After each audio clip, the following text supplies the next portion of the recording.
Good day all. So today we'll be starting our unit on the early years of the Great Depression from 1928 to 1932. Now there is no better place to start than by discussing the crash that spurred the downfall of this nation's economy. Now let us begin with what you perhaps already know about the stock market crash of October 1929. So, as you know, stocks are shares in a company, and when people invest in a stock, they are purchasing a portion of that company. Now, stock prices are determined by the people that make up the market at large. And now the market at large is those individuals that have money to invest and are interested in investing in the stock market. Now, traditionally, it can be understood that the stock price of a company is reflective of the relative stability and profitability of it.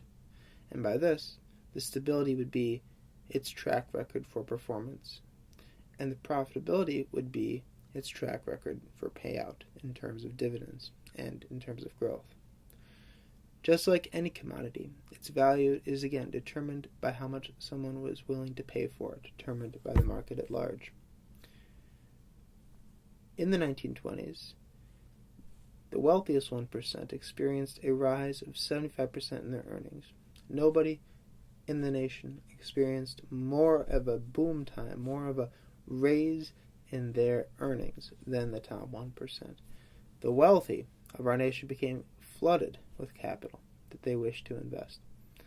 Everything appeared to be booming to them. The market seemed unending in its prosperity. Stock market growth was entirely taken for granted, and the prevailing understanding was that the market would continue to rise indefinitely.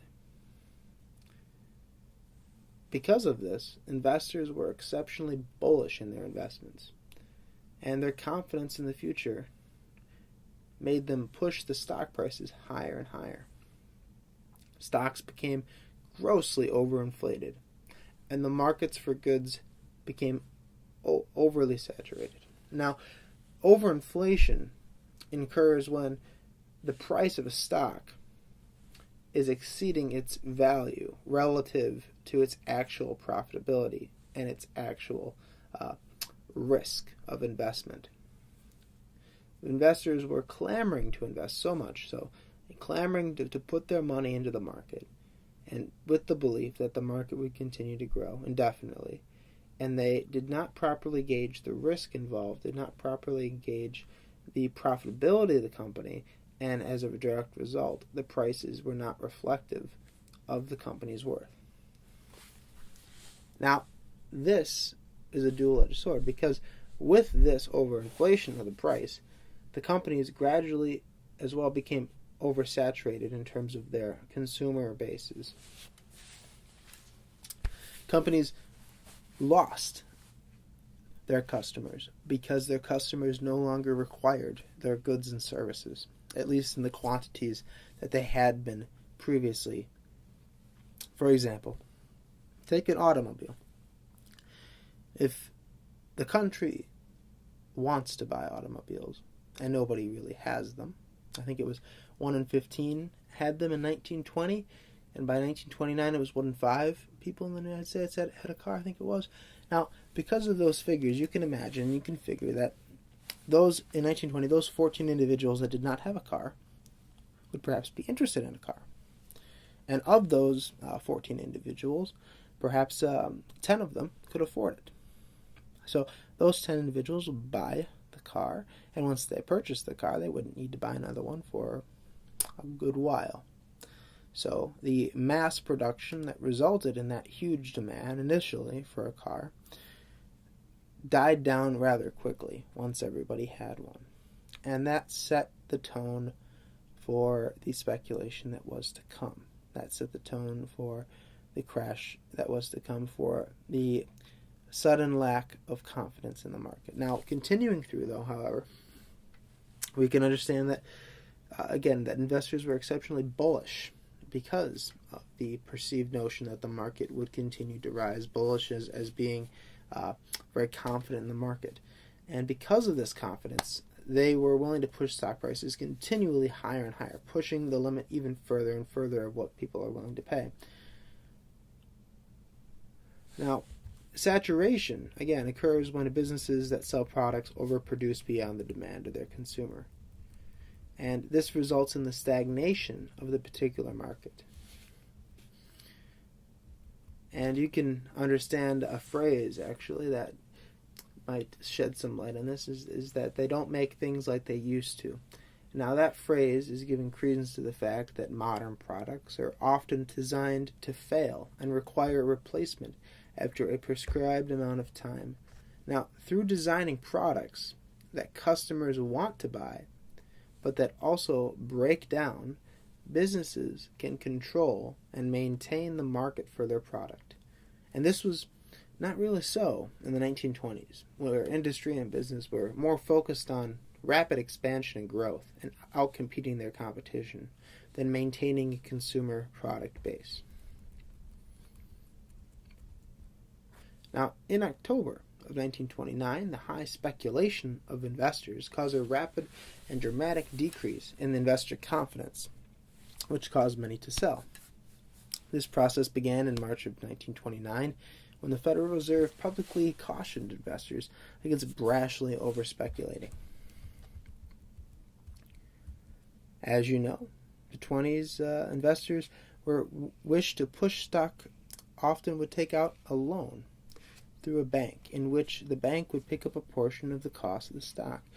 When banks saw the first signs that the market was faltering, out of fear that they may lose their investments, they called in those margins. So by that, they called in the loans that they had given out to individuals so that they could purchase stock on margin as high as 80%, 90%. So in doing so, it caused the individuals that had bought that stock on the margin to sell it so that they could repay those loans. And causing that to occur, that caused further selling out of panic. And banks began to sell their investments, and individuals sold their investments in mass quantities. And what that resulted in was $10 to $15 billion that were lost in a matter of several days. And Black Tuesday, in particular, was the worst day in market history, with many stocks losing upwards of 60% of their value. Now, to understand all of this within a greater context, within a greater sphere of understanding, it is worthwhile to consider the business cycle. Now, it is labeled here a vicious cycle.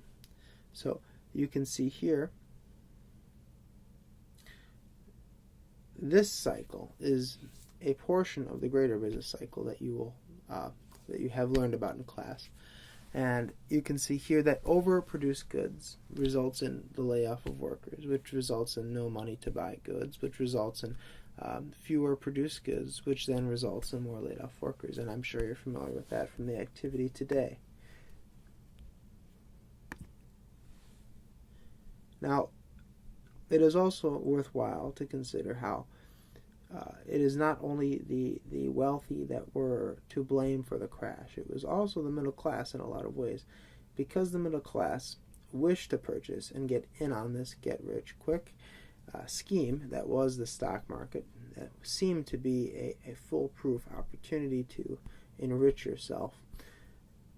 Those individuals took out loans to buy stock, in addition to loans for homes, cars, and expensive appliances, farm equipment, or any other number of expensive items that they may be interested in purchasing.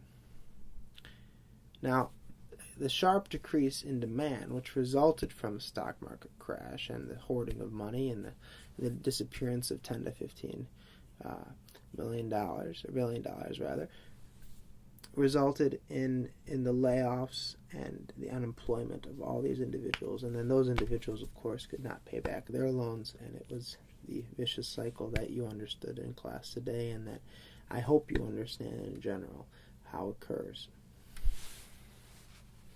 So thank you very much today. I hope you enjoyed this lecture. If you had any questions about the lecture, feel free to write them down. Feel free to mention them to me. I'd be more than happy to answer them for you, and I look forward to seeing you in class, and I look forward to discussing these issues further with you and learning more about the Great Depression as we continue on through this unit. And I hope that the weather will cooperate and that we will see each other for this entire week, even though that's probably not going to happen. But have a wonderful day, night, evening, afternoon, whenever. Bye-bye.